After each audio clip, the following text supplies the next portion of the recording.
Welcome back. Telugu కళల పరిరక్షణకు పాటుపడుతున్న silicon Andhra మరో చరిత్ర సృష్టించబోతుంది. అన్నమయ్య కీర్తనల ఆలాపన వంటి ఎన్నో అంశాల్లో రికార్డులు సృష్టించిన సిలికాన్ ఆంధ్ర తాజాగా కూచిపూడి నాట్య సమ్మేళనం నిర్వహించబోతోంది.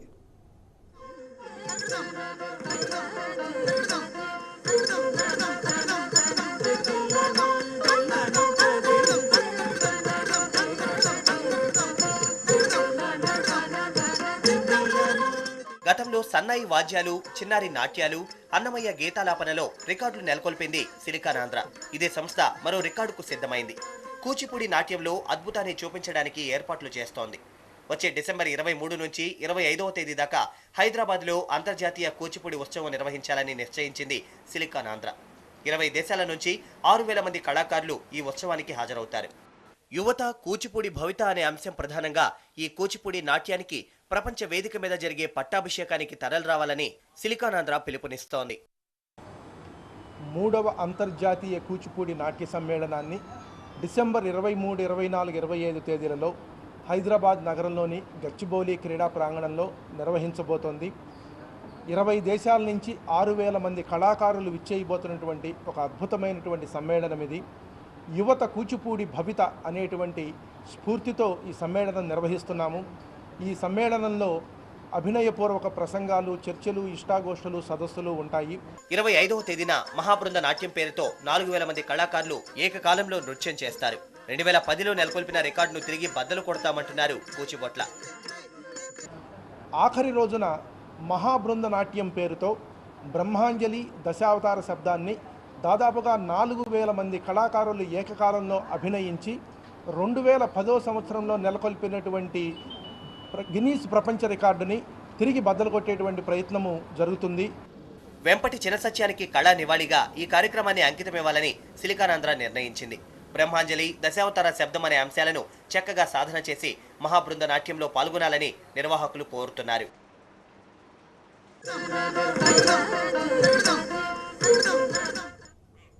అస్సోమును మళ్లీ వరదలు ముంచెత్తాయి. బ్రహ్మపుత్ర నది ఉప్పొంగి ప్రవహించడంతో వందలాది గ్రామాలు జలమయమయ్యాయి.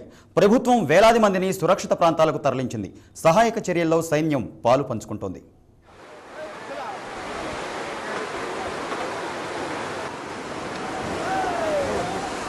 అస్సాంలో మళ్లీ భారీ వర్షాలు కురుస్తున్నాయి. వారం రోజులుగా ఎడతెరిపి లేకుండా వర్షాలు కురుస్తూ ఉండడంతో వేల ఎకరాల్లో పంట నష్టం జరిగింది. వందలాది గ్రామాలు నీట మునిగాయి. వరదల దాటికి రోడ్లు కొట్టుకుపోయాయి. చెట్లు కుప్పకూలాయి.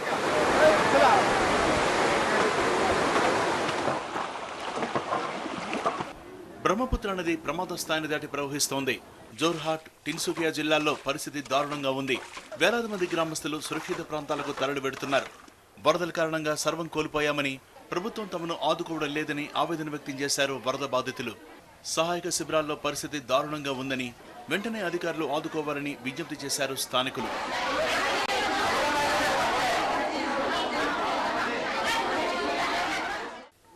భారీ వర్షాలు సహాయక చర్యలకు తీవ్ర ఆటంకంగా మారాయని తెలిపారు. అయినప్పటికీ వరద బాధితుల కోసం పడవల్లో రిలీఫ్ మెటీరియల్ పంపుతున్నట్లు చెప్పారు. సైన్యం కూడా సహాయక చర్యల్లో పాల్గొంటోంది.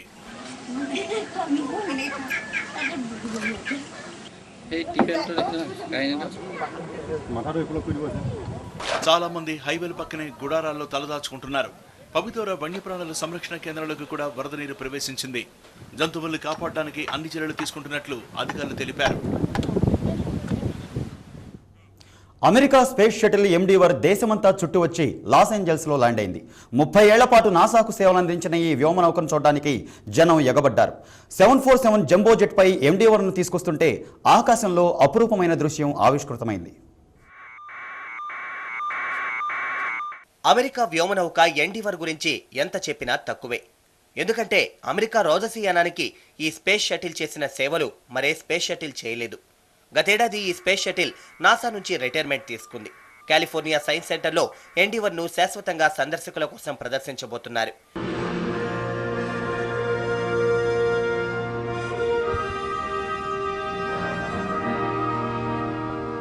కాలిఫోర్నియా సైన్స్ సెంటర్కు తరలించే ముందు ఎండీవర్ను దేశమంతా తిప్పింది నాసా.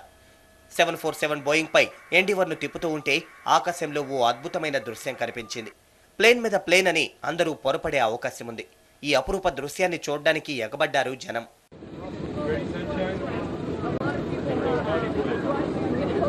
fly again.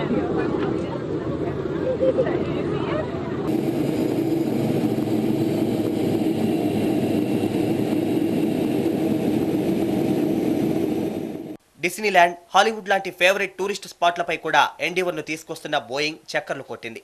ఆకాశంలో ఈ స్పెషల్ విమానం వెళుతుంటే బిల్డింగ్లపై నుంచి కేరింతలు కొట్టారు జనం.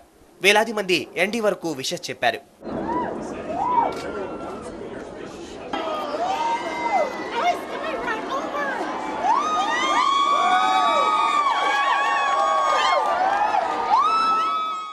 ఫోటోలు క్లిక్ మనిపించారు. ఎండీవర్ 25 మిషన్లలో పాల్గొంది. 299 రోజుల పాటు రోదసీలో గడిపింది. భూమి చుట్టూ 4700 సార్లు చక్కర్లు కొట్టింది. 123 మిలియన్ మైల్స్ ప్రయాణం చేసిన ఘనతను సాధించుకుంది. నాసా చరిత్రలో ఇలాంటి రోదసీ నౌక లేదు. ఎండీవర్ కంటే ముందు నాసాకు సేవలందించిన అట్లాంటిస్ వ్యోమనౌకను కెనడీ స్పేస్ సెంటర్లో, డిస్కవరీని వాషింగ్టన్ మ్యూజియంలో పెట్టారు. 1986లో నాసా ప్రయోగించిన ఛాలెంజర్స్ వ్యోమనౌక టేకాఫ్ కాగానే కొప్పుకోలగా 2003లో భూమిపైకి తిరిగొస్తూ కొలంబస్ కొప్పుకోలింది. అందుకే నాసా చరిత్రలో ఎండీవర్కు ప్రత్యేక స్థానం ఉంది.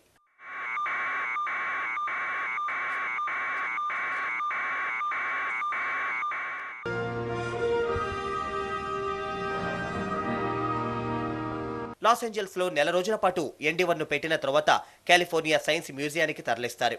లాస్ ఏంజల్స్లోని ఎడ్వర్డ్ ఎయిర్ ఫోర్స్ బేస్లో 30 ఏళ్ల క్రితం ఎండీవర్ను ప్రయోగానికి సిద్ధం చేయడం విశేషం. అందుకే బర్త్ ప్లేస్లో నెల రోజుల పాటు అది ఉంటుంది.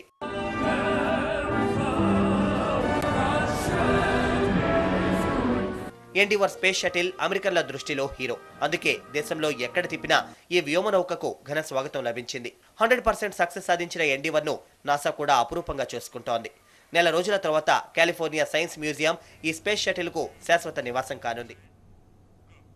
T20 ప్రపంచ కప్ గ్రూప్ లీగ్లో సూపర్ సండే ఫైట్లకు కౌంట్డౌన్ మొదలైంది.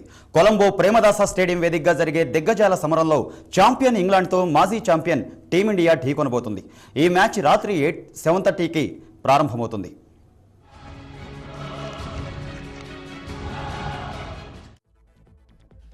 ప్రపంచ కప్ గ్రూప్ ఏ లీగ్లో మహాసమరానికి కొలంబోలో రంగం సిద్ధమైంది. టాప్ ర్యాంక్ కమ్ ప్రపంచ ఛాంపియన్ ఇంగ్లాండ్కు మాజీ ఛాంపియన్ టీమిండియా సవాలు విసురుతోంది.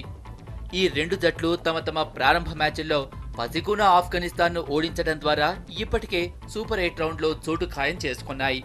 అయితే గ్రూప్ విజేత ఎవరో తేల్చుకోవడానికి జరిగే ఈ కీలక పోటీ రెండు జట్ల అసలు సిసలు సత్తాకు పరీక్ష కానుంది. మహేంద్ర సింగ్ ధోని నాయకత్వంలోని 7వ ర్యాంకు టీమిండియా ప్రస్తుత ఆట తీరు, ఫామ్ను బట్టి చూస్తే ఇంగ్లాండ్ లాంటి మహాజోరు మీదున్న జట్టును ఓడించాలంటే అన్ని విభాగాలలోనూ పూర్తి స్థాయిలో రాణించి తీరక తప్పదు. పసికూన ఆఫ్ఘనిస్తాన్తో ముగిసిన ప్రారంభ మ్యాచ్లో టీమిండియా స్థాయికి తగ్గట్టుగా రాణించలేకపోయింది. పవర్ఫుల్ బ్యాటింగ్ లైనప్ ఉన్న కేవలం 159 పరుగులు మాత్రమే చేయగలిగింది. అంతేకాదు ఓపెనింగ్ బౌలర్లు జహీర్ ఖాన్, ఇర్ఫాన్ పఠాన్ సైతం దారుణంగా విఫలమయ్యారు. చివరకు స్పిన్నర్లు యువరాజ్ సింగ్, అశ్విన్ల పుణ్యమా అంటూ గట్టెక్కగలిగింది. T20 ఫార్మాట్లో విజేతగా నిలవాలంటే ఏ జట్టుకైనా బ్యాటింగ్, బౌలింగ్ విభాగాలలో అదిరిపోయే ఆరంభం ఉండి తీరాలి. టీమిండియా పరిస్థితి మాత్రం దానికి భిన్నంగా కనిపిస్తోంది. ఓపెనర్లు వీరేంద్ర సెహ్వాగ్, గౌతమ్ గంభీర్, ఓపెనింగ్ బౌలర్లు జహీర్ ఖాన్, ఇర్ఫాన్ పఠాన్ తగిన ఆరంభాన్నివ్వటంలో విఫలం కావటం ధోనీ సేనకు ప్రధాన సమస్యగా మారింది. తమ బ్యాటింగ్తో పోల్చి చూస్తే బౌలింగ్ చాలా బలహీనంగా ఉందని ఓవైపు ధోనీ చెబుతున్నా టాప్ ఆర్డర్లో సైతం నిలకడలేమి కనిపిస్తోంది. యంగన్ విరాట్ కోహ్లీ, రోహిత్ శర్మ, కెప్టెన్ ధోనీ మినహా నమ్మదగిన ఆటగాళ్లు కనిపించడం లేదు. బౌలింగ్లో సైతం 4 స్పెషలిస్టు బౌలర్ల వ్యూహాన్నే టీమిండియా కెప్టెన్ నమ్ముకొని బరిలోకి దిగుతున్నాడు. 5వ బౌలర్ భారాన్ని పార్ట్ టైం బౌలర్లు తమపై వేసుకోవాలని కోరుతున్నారు. ఇంగ్లాండ్ లాంటి పవర్ఫుల్ బ్యాటింగ్ లైనప్ ఉన్న జట్టును అదుపు చేయటం టీమిండియా బౌలింగ్ అటాక్కు అంత తేలిక కాదని వేరే చెప్పాల్సిన పని లేదు. ఇక టాప్ ర్యాంక్ ఇంగ్లాండ్ పరిస్థితి మాత్రం పూర్తి ఆత్మవిశ్వాసంతో కనిపిస్తోంది. ప్రత్యర్థి ఎవరైనా సరే విజయం తమదేనన్న ధీమా స్టూవర్ట్ బ్రాడ్ నాయకత్వంలోని ఇంగ్లాండ్ జట్టులో కనిపిస్తోంది. కీస్వెటర్, బేర్స్టో, నోయిన్ మోర్గాన్, లూక్ రైట్ లాంటి స్పెషలిస్ట్ ఆటగాళ్లతో ఇంగ్లాండ్ టాప్ ఆర్డర్ అత్యంత పటిష్టంగా కనిపిస్తోంది. బౌలింగ్ సైతం సమతూకంతో కనిపిస్తోంది. పిన్, డెర్న్ బాక్, బ్రాడ్ల ట్రిపుల్ పేస్ అటాక్, స్వాన్, పటేళ్ల డబుల్ స్పిన్ అటాక్ తోడు కావటంతో టీమిండియా టాప్ ఆర్డర్కు పరుగులు సాధించటం అంత తేలిక కాబోదు. ఇంగ్లాండ్ ప్రత్యర్థి అనగానే సిక్సర్ల కింగ్ యువరాజ్ సింగ్ ఒక్క ఓవర్లో సాధించిన 6 వరుస సిక్సర్ల ప్రపంచ రికార్డే గుర్తుకు వస్తుంది. క్యాన్సర్ను జయించి టీమిండియాలోకి రీఎంట్రీ చేసిన యువీ ప్రస్తుత ఈ మ్యాచ్లో ఇంగ్లాండ్ బౌలింగ్ను ఏ స్థాయిలో ఎదుర్కొనగలడన్నదే ఇప్పుడు ఆసక్తికరంగా మారింది. అసలే ఆదివారం, ఆ పైన రాత్రి 7:30 ప్రారంభమయ్యే ఈ పోటీ కోసం భారత ఉపఖండ దేశాలకు చెందిన కోట్లాది మంది అభిమానులతో పాటు అమెరికా, కరేబియన్, ఇంగ్లాండ్ దేశాలలోని భారత సంతతి అభిమానులు సైతం ఎక్కడలేని ఉత్కంఠతతో ఎదురు చూస్తున్నారు. మరి ఈ సూపర్ సండే ఫైట్లో టీమిండియా విజేతగా నిలుస్తుందా? అంత దమ్ము ధోనిసేనకుందా? తెలుసుకోవాలంటే మరికొద్ది గంటల పాటు సస్పెన్స్ భరించక తప్పదు.